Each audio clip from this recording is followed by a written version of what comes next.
Hello, my name is Kearl from the Relton Corporation. I'm here to talk to you about another product that produces profit, large diameter holes.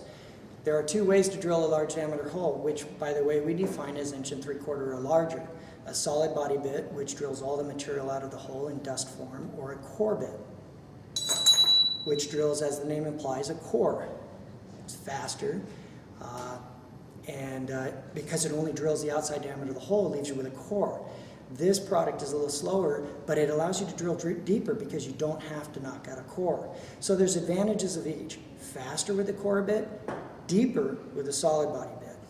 The unique feature about this particular core bit system, it's got generally twice the depth as the Hilti system, for an example, so you can drill twice as deep before you have to knock it out.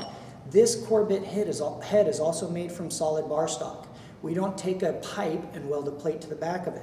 We actually mill all the material out of the inside of that. It doesn't matter if it's a 3-inch or 5-inch. We mill all the material out of there. It's not a cheap manufacturing process. It requires expensive tooling, fluids, and obviously it's labor intensive.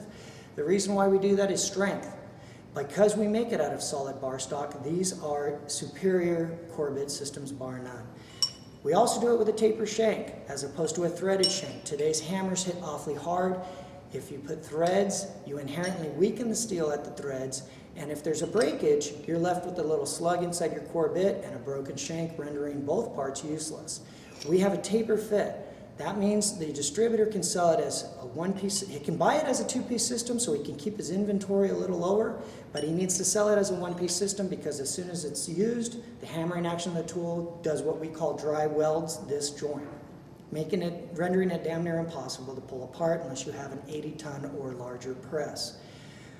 It also has a drop-in, drop-out, heat-treated, spring-loaded starter point. The purpose of a starter point is exactly as the name implies, only used to start the hole. In the absence of a starter point, you have an issue called walking, where the core bit doesn't want to start necessarily where you need the hole. By using a heat-treated, spring-loaded, drop-in, fall-out starter point, you can get more accurate hole location.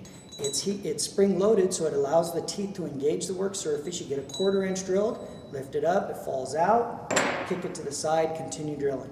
As opposed to, again, as Hilti, the example, shorter depth of cut, they have a rubber sleeve, or collet, if you will. You pull back. These guys have big, burly, calloused hands, the folks that are using these day in and day out, or they're wearing gloves.